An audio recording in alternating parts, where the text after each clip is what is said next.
الله المستعان. كلياتنا عرفنا شو عم يصير في إخواننا في السودان من قتل وتعذيب وتجويع، فأنا جاي أذكر نفسي وأذكرك بهذا الحديث. يروى عن النبي عليه الصلاة والسلام أنه قال: ما من امرأ مسلم يخذل امرأ مسلما في موضع تنتهك فيه حرمته وينتقص فيه من عرضه إلا خذله الله في موطن يحب فيه نصرته. السلام عليكم، معكم مرهف من سوريا.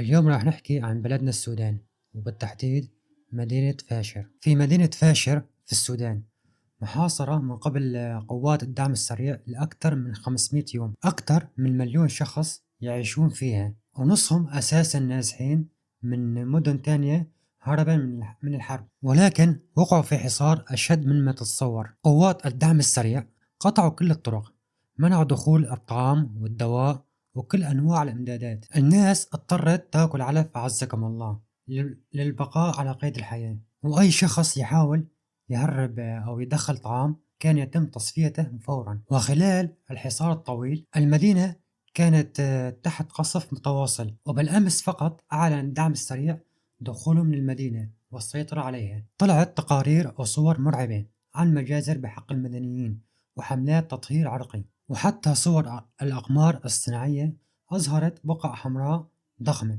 يعتقد أنها دماء أبرياء. شايفين الأم اللي قاعدة قدام جثة بنتها؟ الناس ما قدروا يدفنوا الجثة بسبب الجوع والضعف. ناس ما أكلت من أيام وكانت مضطرة تعيش على علف الحيوانات، واليوم حتى علف ما في. تصور. قوات الدعم السريع ما اكتفوا بالحصار، ابتكروا طرق قتل أبرياء للمتعة، وصاروا يوثقوا جرائمهم وينشروها على مواقع التواصل.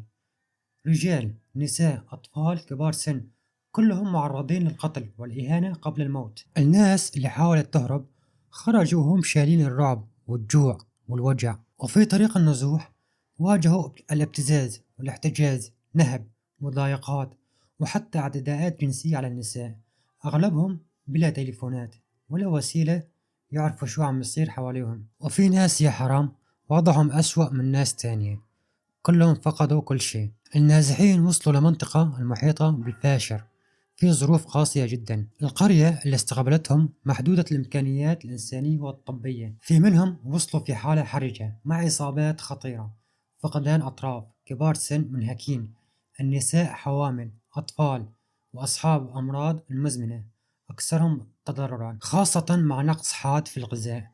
بعضهم ما أكل من أيام، وكان الجو حار جدا، حرب وتعصب، الدم ورصاص في كل مكان، والناس محاصرين بين الموت والجوع يوميا. خلال الأيام الأخيرة صعدت قوات الدعم السريع هجماتها على فاشر، وخصوصا بعد انسحاب الجيش السوداني منها تحولت المدينة إلى ساحة قتال وحشي. شهدت الفاشر إعدامات جماعية بحق المدنيين، وطلعت تقارير عن إعدام أكثر من 200 شخص خلال يومين فقط.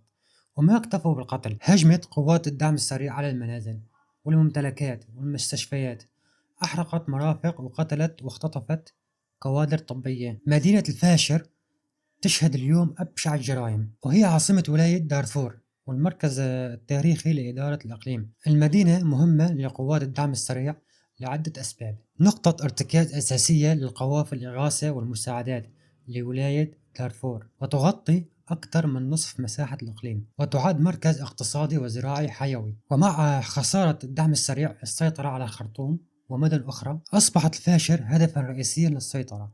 للأسف الفاشر اليوم عم تعيش أزمة حادة. اليوم مدينة الفاشر عم تستغيث من الجوع، العطش، الألم والظلم. كتير ناس ما عم يعرفون شو عم يصير بسبب تعتيم الإعلام والسوشيال ميديا. لهيك يا أخوان، ادعموا أي صفحة تتكلم عن السودان، وشيروا أي منشور يطالب بحق الأبرياء هنيك، وخلي صوت السودان يوصل لكل العالم. ولا تنسوهم من دعاكم. الله يداوي جراحهم ويشفي مرضاهم ويتقبل يا رب موتاهم يا رب العالمين. الله المستعان.